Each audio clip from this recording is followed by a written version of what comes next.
Je nitwa Dusenge Deborah, nkaba ndi umunyamwuga, nkorera mu Gihosha ahantu kuri Avenue du Saint-Esprit numero 52. Umwuga nsanzwe nkora ibintu bitandukanye nk'amahereni, nkora n'ibidede, nkora impuzu, inkofero, amasakoshe. Hama rero ikindi kintu nkora nambika ibirato. Tuvuge nshobora kugura nk'ibirato bishasha cyane nk'ibyo abadamu bashobora kwambara kuri beach cyangwa nyene bisanzwe just relax, nkaca ndabishirako akadekor k'igitenge cyangwa nkaca njanisha ikirato n'inkofero n'isakoshi.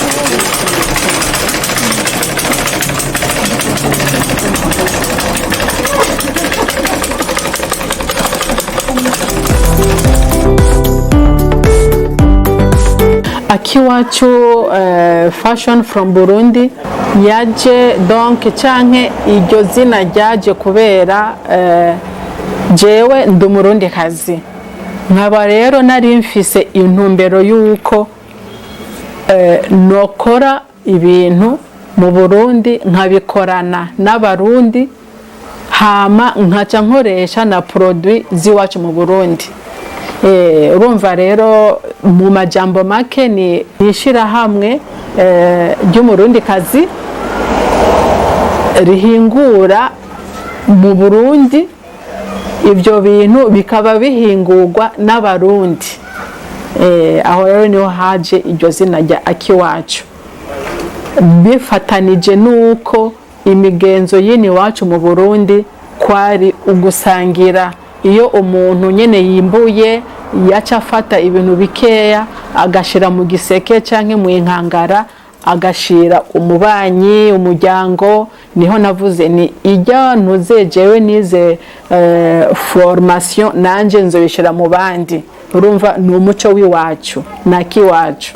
Umwuga nawutanguye mu mwaka w'ibihumbi 2003. Niho nawutanguye, mugabo imbere yaho nara wari wanje mu mutwe ndiyumvira ndabye cyane situation yini wacu mu Burundi.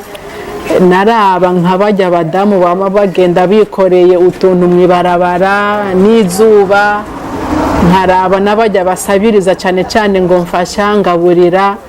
Niho nace ntangura ico ciyumviro cyo kuvuga yuko mbega aba bantu bama bariko barasaba mfasha babayeho nabi, umuntu yobafasha iki?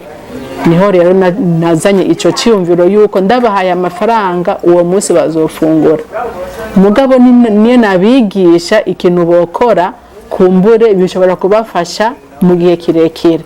Naho rero naciye ntangura kwiyumvira ikintu nokora. Uyu mwuga tukorana n'abandi, mugabo natanguye jenyene uwo mwaka wa 2003.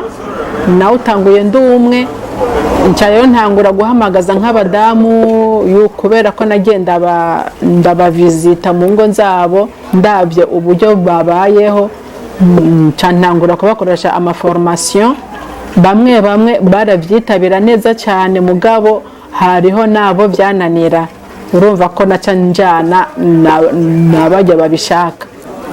Nuko rero nabitanguye.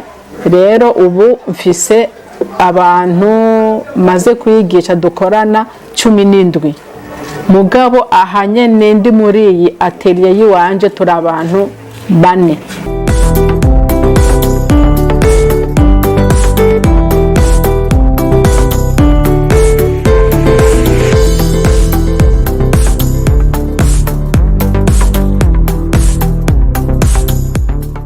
Uyu mwuga wanje novuga ko ari impano, kuko ndibutse neza kera turi abana bato twiga muri primaire, niho twumva dushaka gukora utuntu twinshi, ugasanga turiko turasuka, ugasanga turiko turagira crochet, ugasanga eka no mu murima twaragenda. Hama rero icabitumye rero bikura cyane gose byavuye n'icyo nahisemo kwiga muri kaminuza, nize social work and community development. Rero icyo ni ikintu cyamfashije cyane gutahura ukuntu nshobora gufasha abandi bantu nyine kwifasha. Ncamvuga nti reka rero mvyure ya don yanje nari mfise, ndabe ukuntu nshobora kuyiteza imbere kugira ngo ishikire abandi. Hama ikindi nacyo rero cyatumye nyine biza nuko ndangije kuri Hope naciye ndonka akazi muri Kenya. Nagiye gukora muri Kenya mu ishirahamwe as a director. Hama navuze nti muri Kenya nasanze barateye imbere rwose gusumba ngaho i Burundi. Nca rero mvuga nti ndifuza kwiyunga n'ishirahamwe ry'abanyamyuga ry'abadamu. Nca rero niyunga na Kiyanga project, baca baranyakira. Nca mfata programme, mvuye ku kazi naca ngenda kugira formation kuko numva nshaka gutaha mu Burundi mfise umugambi, mfise ikintu nzogenda gushira mu bandi barundi bene wacu.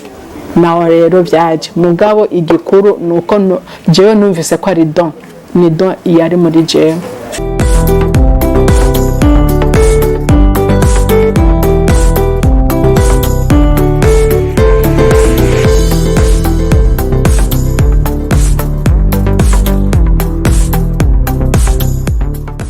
Akamaro uyu mwuga ufitiye ni kenshi cyane.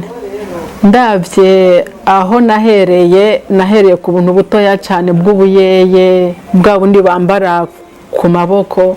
Mugabo ubu unye novuga yuko aho ngeze nukuri ndashima. Nciye kuri uyu mwuga wiwanje ndashoboye kubaho ntarinze kuyumvira mbega ejo bizogenda gute, mbega nzoja kwande. Hama wampaye iyindi ntuze kunanihura n'abantu benshi. N'ubu nsigaye nja no hanze y'u Burundi kudandaza, aho naho ngira contact n'abantu ugasanga produit zanje bariko barazinsaba commande. Hama no ngaha nyene nabajya naha formation, biranezera kubona nabo nyene bateye imbere. Oya jewe sinobuza kwigisha abantu canke ntabwo bamfise kuko intumbero yanje nuko twese dushikirwa. Ico ni cyambere je nashize, nuko twese dushikirwa kuko nigishije umuntu nkabona nawe yateye imbere ndaryoherwa. Hama rero abo nabo baca baba ngo ni ibintu byo kugira concurrence, kubera ko tumaze kuba dufise iyo don muri twebwe. Hariho ukundi kuntu ushobora kuvuga ni bon je nzohora nkora iki kintu nkaca niha ikiringo, icyo kiringo giheze nkaca nzana ikindi kintu gishasha. Ugasanga na wa wundi naho yagiye kumene koporora ibinani vyiwanje arakora, nanje nkaca mbandanya nkora, twese tukaronka.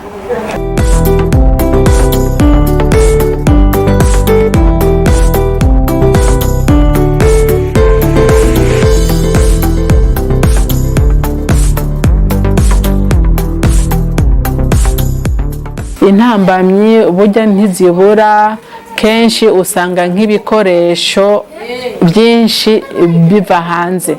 Usanga byinshi biva hanze kubera nka mu Burundi biragoye, ntabyo turonka. Bikarinda gusaba ngo uje muri Tanzania canke uje muri Uganda. Hakaba n'ibindi ndinda gutuma ko hanze kubera ko ngahe iwacu bitaboneka. Hama iyindi nayo nuko usanga hariho abantu uguma wifuza yuko byiza nuko bashobora kwitaba kwigishwa ibintu by'umwuga kugira ngo nabo nyene bashobore kwiteza imbere.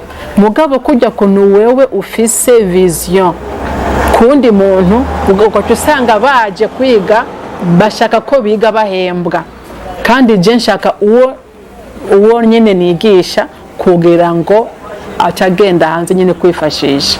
Icyo nacyo kuri Gerard vraiment ni ikibazo kabisa kinini cyane, kubera ko abantu benshi ntibarashobora kwitabira ibintu by'umwuga.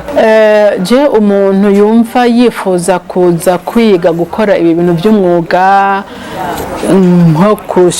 nko kugora ibintu by'ubuyeye, ibintu by'amahereni, by'ibidede, icyambere na mbere gisabwa nuko aba yumva muri we abishaka. Iyo umuntu yumvise ko abishaka ni ikintu cya mbere cyiza, kuko biramufasha kwiga no gutahura neza icyo ashaka. Hama rero yamara kumva icyo kintu aragikeneye, iyo baje ngaha rero jewe nditanga uko nshoboye kose nkabigisha. Mugabo icyo ndabasaba gusa ni intererano ntoya ku bijyanye na materiel, nibyo gusa je bisabwa. Icyambere nuko umuntu aba afise ugushaka. Uje kwiga, tuvuge aje kwiga nk'ikintu kimwe, nshobora kuvuga yuko ari ukwezi kumwe, tuvuge nk'ibi bito bito bisanzwe ni ukwezi kumwe.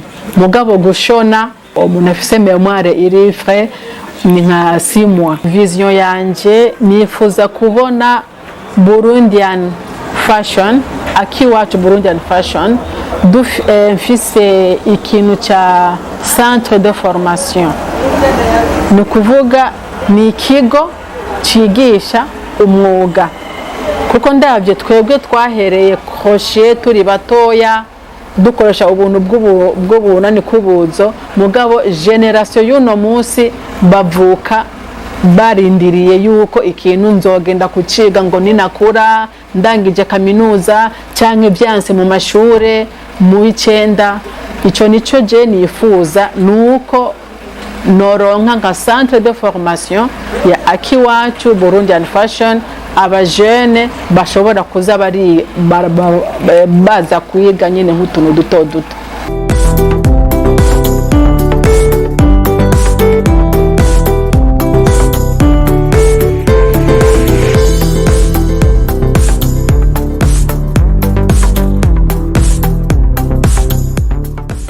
Uwo dukorera nkuko nabivuze ubwa mbere nga mu Gihosha kuri Avenue du Saint-Esprit numero 52. Hama hariho iyindi nzira, nimba waje na bus, naho bus zikatira hepfo ya zone Gihosha, nkaba nkorera hafi ya bar Kunonzi. Hama contact ziwanje ni WhatsApp 77 50 70 50.